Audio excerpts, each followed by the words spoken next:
So, you want to figure out how your people came to be or how they think they came to be. Well, for that, you're going to need to world build a creation myth, and that's what we'll be talking about today. This video should be helpful to you, whether you're working on a novel, tabletop RPG, or other world building project. Creation myths are a unique little bit of world building that isn't quite just religion and isn't quite just mythology or history or any one thing. Founding myths are their own sort of topic that demand their own attention, and I've got some experience creating them since I went through several iterations in my own writing that I'll be discussing later. We'll also be talking to an extent about real religions and some of the things we can learn from them about how a creation myth might look. And out of all the topics with creation myths, there's one we have to start with, as everything about these myths come in part from this one aspect. Step 1. How clear is it? Because we humans like to argue about absolutely anything that can't be concretely proven one way or another, and sometimes we even argue about the things that can be, the level to which your creation myth is clear and easy to interpret is going to play a massive part in not only how you should structure it, but also how the people that believe in it will discuss it. If you want any proof of that, go outside and ask someone if they think the 6 days it took God to create Earth were literal periods of 24 hours, or metaphorical representations of time to people who probably wouldn't have understood a full explanation of Earth's creation on a scientific level. By the way, I said that, you can probably guess which side of that I might fall on, but even something as simple as that can be what sparks thousands of years of religious debate. So, when one says the Lord God formed man of the dust of the ground and breathed into his nostrils the breath of life, and man became a living soul, it's going to come off a lot different than saying, and then Prometheus shaped man of mud, which will be different from, and then Izanami birthed Japan, and then not even explaining where the people came from. None of these are inherently better or worse for the purposes of your writing, but before you even make the myth, you want to have in mind how that myth will be explained and thus interpreted. A good example of this can be found in Fire Emblem Three Houses, where the official story of how things came about goes something like this. The goddess Sothis came down upon the world and blessed a series of heroes with powers known as crests that they then used to fight off a threat from evil gods in the north. Then the 10 elites, as they were known, were corrupted by their power and had to be defeated alongside their leader, Nemesis, by the goddess and her followers. That is how the story is portrayed, but then things get a little murkier, and you discover that while it is not unclear in terms of what happened, it is unclear in terms of why it happened and how it happened, though to avoid spoiling the game, I won't say anything else about the likely truth. In my world, the creation myth itself has something of a murky existence. It is well understood which of the gods did what.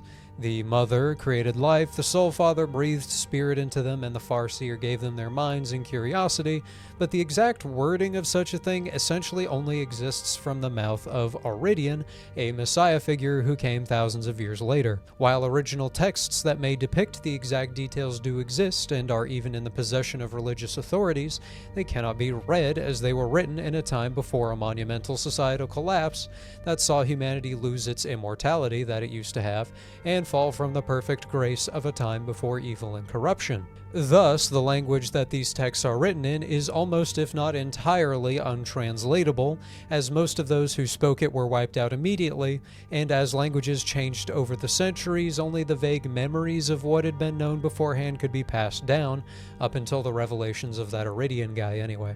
And to cite my sources, so to speak, I got that idea from the concept of the Adamic language I've heard thrown around a bit, or what was supposedly the original language of Adam that may have been eliminated after God scattered the people after the whole Tower of Babel thing. Often when making creation myths, you may find, like many other topics, that adapting some of the most fascinating concepts from real creation myths, and applying them in different ways will get you a lot of success. This all serves to demonstrate the concept of thinking about how a founding myth gets passed down. Mine failed to continue existing in a useful way textually speaking, so only an oral history from a culture with no tradition in oral history existed for quite a long time. However, perhaps in yours there will be direct texts handed down from the gods themselves, keeping things a little clearer, or maybe the gods just made it confusing on purpose anyway.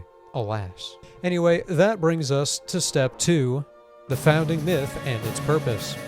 Obviously, the first portion of this step's name refers to this being the step where you actually make the founding myth, but purpose is to say that you should think about the context.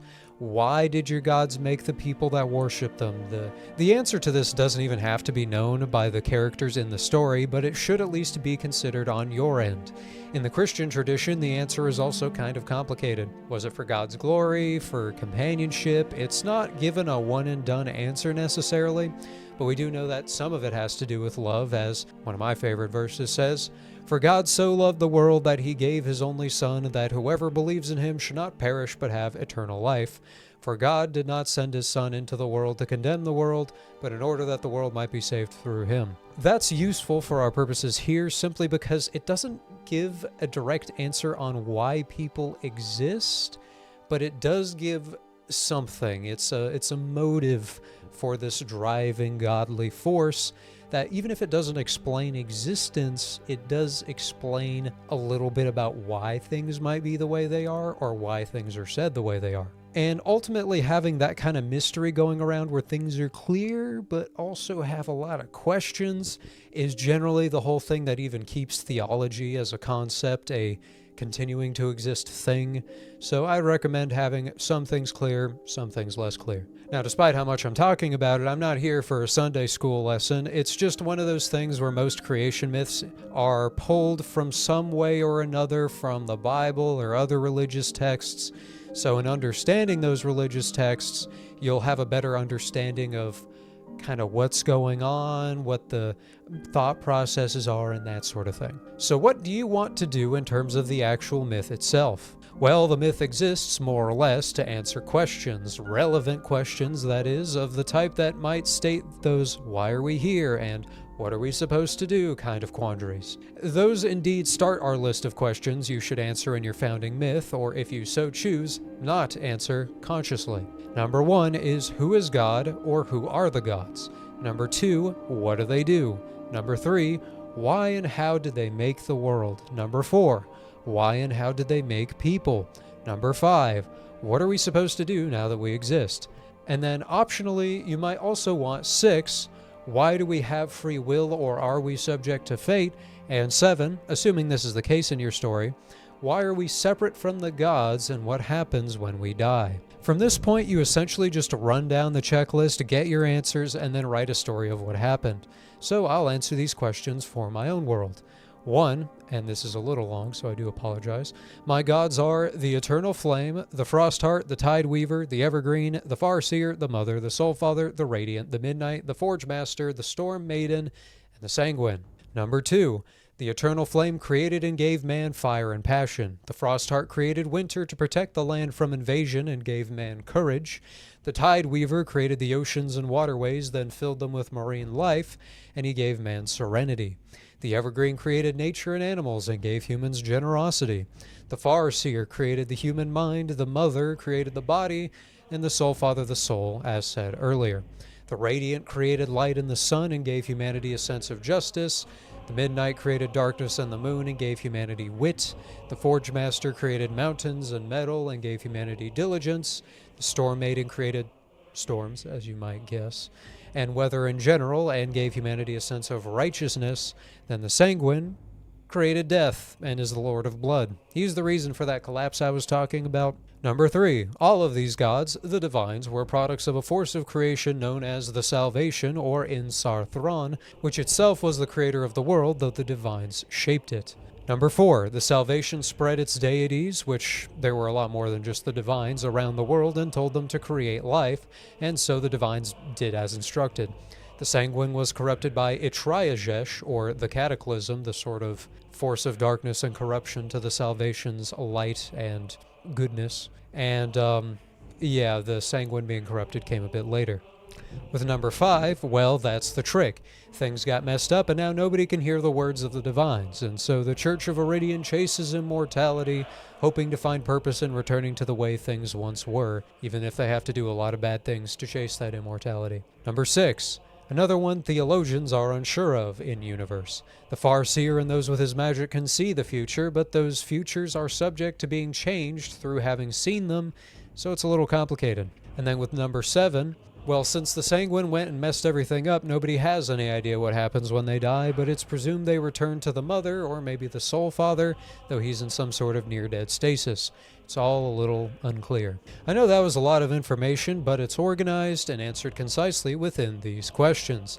Thus, I later spun it into a full story and was basically done with the creation myth just like that.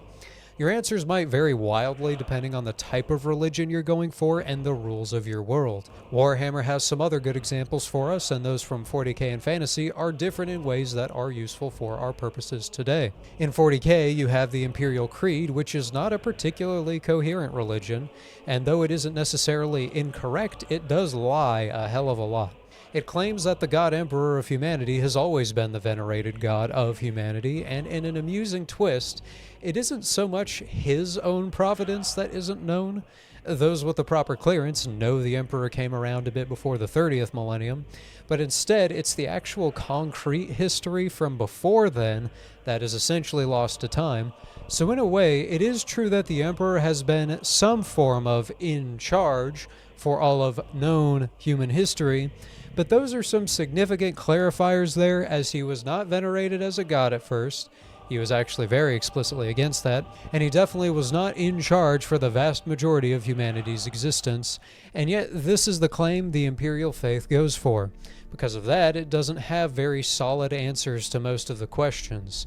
Most of them would just sort of be answered by, because the Emperor wanted to, or because the Emperor can, which, despite the undeniable power of the Emperor and the fact he basically is a god, is not very solid theological ground to stand on. In Warhammer Fantasy, things are pretty different.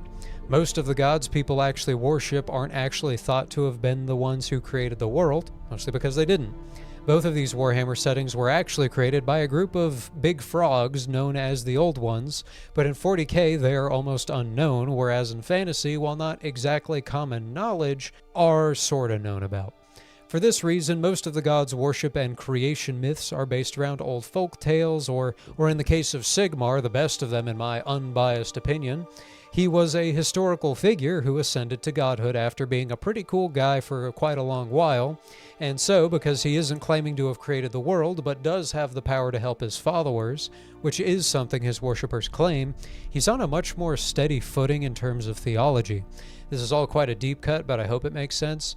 While faith is a crucial part of any interesting fantasy religion, consistency and some degree of reasonability are also things you should think about. However, having the creation myth itself and knowing what it's for doesn't quite mean you're done yet. This brings us to step 3, theology. Now that we've actually got our creation myth, it's time to determine how relevant it'll actually be to the lives of believers, and this will often be tied to the level of actual presence your gods might have. If you want to hear about that in detail, you can always check out my video on world-building religions, but for our purposes today, we'll be looking at it from a different perspective, as this is where you might get to things like precursor races or ancient civilizations that may be tied in with your founding myth. I mentioned the Tower of Babel earlier, and that's relevant not only because the whole "and then there was light" thing is part of a creation myth, but because the entire book of Genesis, which the Babel story is from, is in its entirety the creation myth. I said you were done once you answered those questions in step 2, but that only gets you to the fundamentals. You can expand far past those into things that turn more into a history of the primordial, those things that came before whatever current age people are actually reading the text in. Book of Genesis leads you all the way up to Moses and his departure from Egypt, and yours can go to such similar lengths and durations in time. It should end with some sort of event that ends the story, so to speak, or begins the next chapter if it's all part of some big holy book. For mine, I've already essentially explained it. It's the fall of the divines, the introduction of mortality, and all that sort of thing. And that's quite the chapter end, as the proverbial holy book is then no more, and only from the ashes generations later does that Iridian guy pick the pieces back up. What I'm saying overall, though, is that this latter half of your creation myth can be used to establish more of the principles or concepts that might exist in your world. This is all stuff you might not exactly want super explicitly read out in your stories, as even getting an audience to sit through the basics of a creation myth for a fantasy world can be a task, and then getting them through the rest of your Genesis, so to speak, is going to be a lot harder. That's why this part of the stage works better as background lore that gets referenced rather than recounted. That's why I've called this stage Theology. But just to throw out more generic examples, since I can't actually use my own world to demonstrate this concept, we'll be seeing the long-awaited return of good old Protagonist Von Generic from long in the channel's past, which is to say, like, I don't know, I haven't mentioned him in a couple months. So the founding myth of Protagonist Von Generic's world is that I made it for these YouTube videos because I wanted to. I did it by writing it in a Google Doc and then taking pictures in Tailspire, and Protagonist suffers at the whims of me for whatever I need for these YouTube videos. That basically answers all of the 7 questions. Alright, now that that's done, what follows is the concepts of that inane randomness I introduced into his world. The founding of the city of Playston, or the kingdom of Kingia, may be venerated, storied places, the proverbial Holy Land of Protagonist's world. Perhaps there were ancient disasters, like me accidentally deleting the original part of the script that contained Protagonist Von Generic, and thus wiping out his world from existence momentarily. Or perhaps there were prophecies, which probably made no sense because those people probably didn't know what a YouTube was, that told of a guy who'd be called something like Protagonist Von Generic, who would be the chosen one, destined to be a guy I use for stupid world-building examples. The point here is that prophecies, mythical disasters, and all of that sort of thing have their place as a part of creation myths, even if they aren't the things we think of first when coming to the concept of creation myths. But honestly, with that, I think we've covered basically all we need to at this topic. This is a little bit of a shorter video than our most recent ones, but I'm not going to stretch it out for its own sake. I hope you enjoyed, and since we're still small here at JBat, a like and a subscription go a really long way. I'd also be curious to hear about the founding myths you're writing in the comments below. If you want to hang out with my editor and I, we also have a Discord, and if for some reason you're crazy enough to want it, we have a Patreon and channel memberships. We've also got a little bit of an announcement here for those who haven't heard it in the Discord, but I'm currently working on a massive, probably multi-hour long video on Robert Penn Warren's All the King's Men. It's going to be a good one. Not exactly sure when it'll be done, but it should be pretty cool. Anyway, thank you for watching, and remember, if the gods don't stop you from building a tower into the heavens, the square cube law just might.